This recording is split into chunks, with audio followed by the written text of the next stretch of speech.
Hey, what's going on, guys? So what we're going to be doing today is we're going to be, I guess, reacting to the new Pokemon Sword and Shield expansion pass trailer. I haven't seen this yet, so you guys will get to go through that with me. And as well, I also wanted to go over everything that's coming to the Crown Tundra. So I have the Cerebi webpage ready to go. We're going to discuss which Pokemon are coming, like back from the National Dex cut. And we also got some spicy DMs from our friend Masora, so we're going to be going through that stuff too. So I figured this would be just like a fun little video to get done to sort of complement the other video that's coming out today. So let's just let's start watching. I want to preface this before though that I'm very cynical with Pokemon. The battle armor of whatever it was called wasn't very good. A lot of people were complaining about it. The following mechanic was broken. It only took like a couple hours to beat. A lot of people are upset about it, so I am very cynical going in. I did say that perhaps the Isle of Armor is the smaller DLC, and then this one's gonna make up the cost. But again, I'm not getting my hopes up. I've been disappointed too many times, so we're gonna check it out. Who knows? Maybe my mind will be changed. Maybe I'll get excited.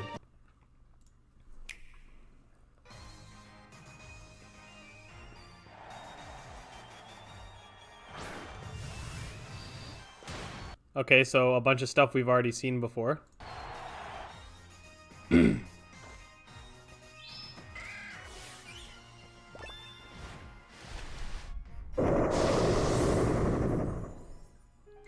not trying to be annoying off the bat, but like Pokemon likes to do this where they like to pad the beginnings of all their trailers with either like a retrospective of like here's Gen 1, here's Gen 2, here's Gen 3, or like a bunch of other stuff that we've already seen.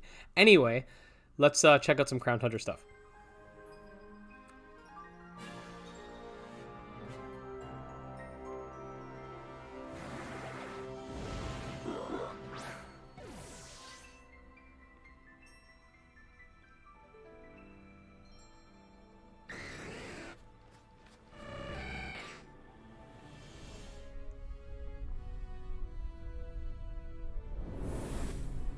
Oh, okay, Zygar's back. So you guys noticed how they are very, very prominently featuring the Pokemon that were cut that are coming back, as if this is some sort of like big thing. Like, look at this new expansion pass. You can get all the Pokemon that should have been in the game in the first place. And I mean, granted, at least you can get them if you don't get the DLC.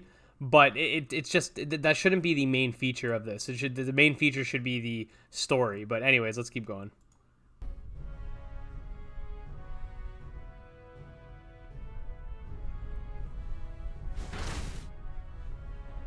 It's a bunch of Dynamax stuff.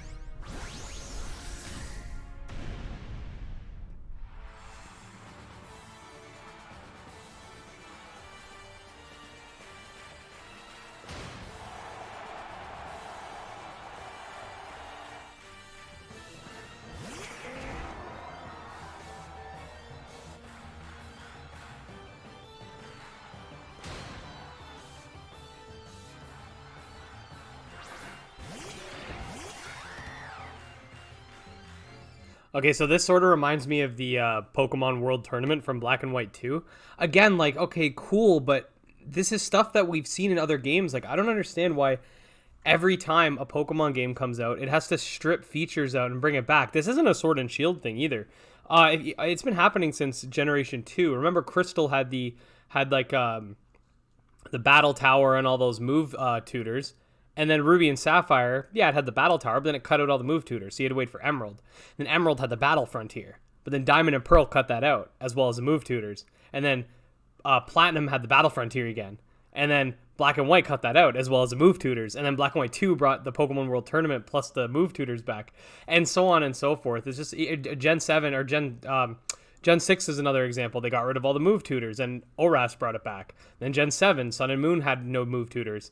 Then Ultra Sun, Ultra Moon brought it back. It's like we're consistently being sold like the same features over and over again. I'm not trying to be super negative. I'm just pointing out my initial thoughts when I'm seeing this. Like, don't get me wrong, the Crown Tundra looks pretty cool. Like, it looks cool that you're going to be able to sort of catch all the legendaries again. I'm hoping it's not just a gauntlet like in other games where you just like, oh, there's a bunch of you know, here, walk here, get a legendary, walk there, get a legendary, walk there, get a legendary. Like Oras kind of did that with soaring. It was just like, oh, just fly to different islands and there's legendaries there. I hope there's more like little story segments behind them, but again, I'm not getting my hopes up too high.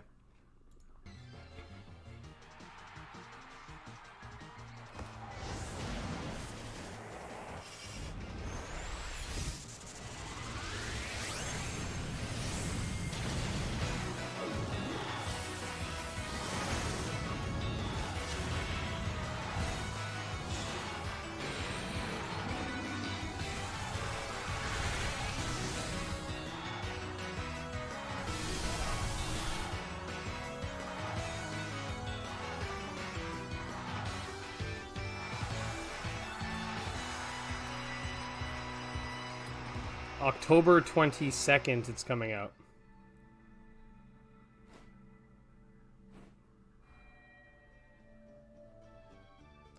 Okay, so the cinematic trailer looked cool. Like, it looked pretty typical. It wasn't as, I'll be honest, the one where they showcased some of the Crown Tundra stuff before had me a little more hyped.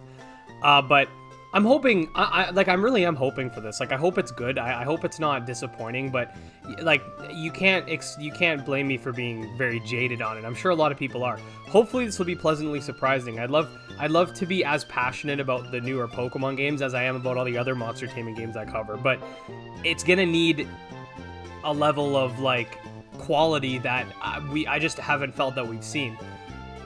What we're going to do now, though, is we're going to talk about which Pokemon are coming back, because I'm sure those of you who are into the competitive scene and whatnot would really want to know that. So we're going to talk about that, and then there's some other stuff that Misura sent me in the DMs, which I'll talk about as well. So if we go over here to Cerebi, and by the way, this is an extra video today, so you know, if it seems lazy that I'm just on a web page or whatever, I'm coming out with 2 videos today, man. The other one's Nexamon video. But anyway, so we got the Calyrex or whatever, the weird deer with no deer body thing. We got the Reggies. We got the legendary birds. Okay, so there's a new Slowking form. Apparently, yeah, here it is. There's a new Slowking form. Does it say what its typing is? It does not. Anyway, Misora probably sent us something on that. But yeah, there's a Slowking form to go alongside the Slowbro form. We're not sure how it evolves just yet. Perhaps not even... Oh, here we go. Let's try this. No, it just goes to the same thing. So yeah, there's a Slowking form that they're adding, which is cool. In terms of Pokemon that are coming back, we got the Nidoran line, both male and female, Zubat, Electabuzz, Magmar, the Dragonite line, which, I mean, Dragonite's one of my favorite, if not my favorite Pokemon of all time, so that's good. Crobat's cool. Obviously, you're going to get Elekid and Magby alongside their evolutions. The Aeron line, Swablu, Lileep line, Absol, Spheal, Relicanth, Beldum line, Gible line, Electivire and Magmortar to go with their pre-evolutions, Audino, whatever. Cryogonal, or Cryogon, I don't know how to say his name. Tyrantrum, another couple of my favorite looking Pokemon. Mora, we got Carbink, the legendary... So I'm curious if we're going to be able to get... You know what, we're probably not going to be able to catch the original forms of the birds, but we'll be able to transfer them in most likely. Raikou, Entei, Suicune, basically all the legendaries, like pretty much every single legendary you could think of is here as well.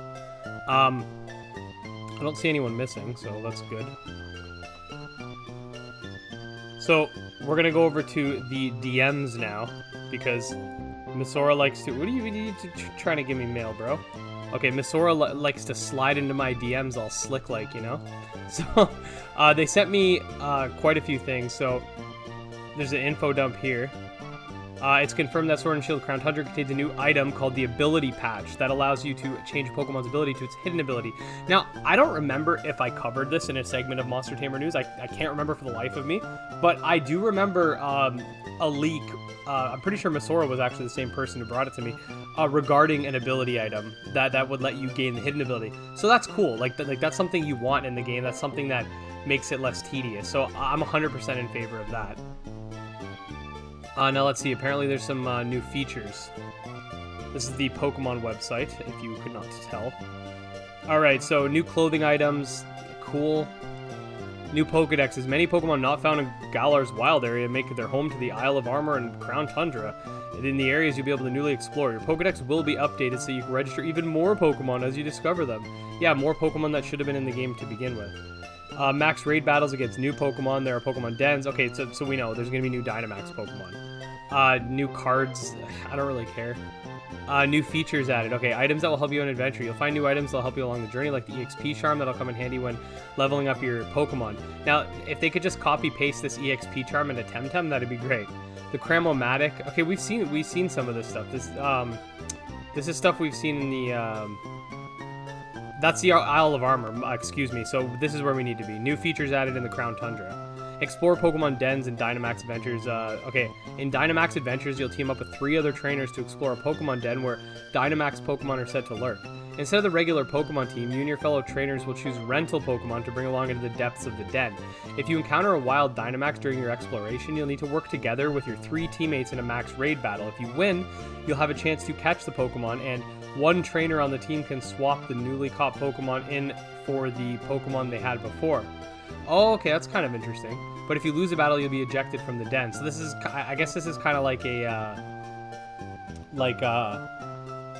I don't want to say it's like a Chalice dungeon, but it's sort of that vein where like you can, you know, if you lose, you're dead, you're gone. Like it's interesting, I guess.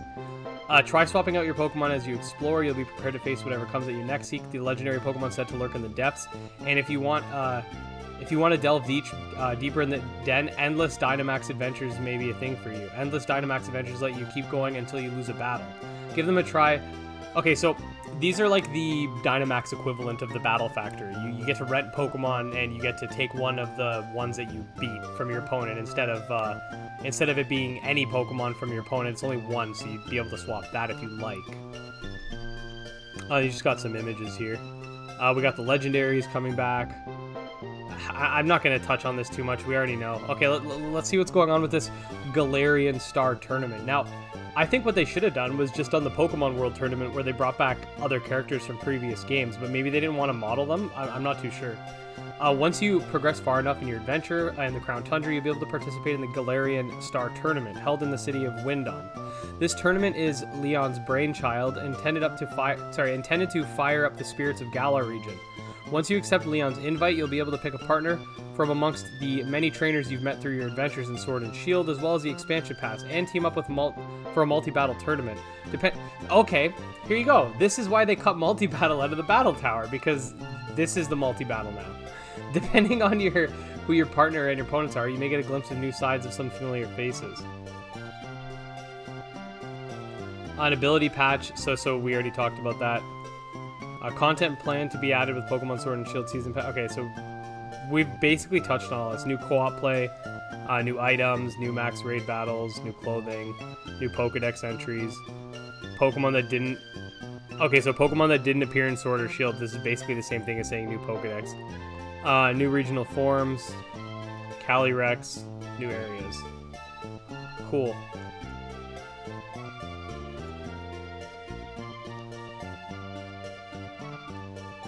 Okay, Slowking has something called Curious Medicine.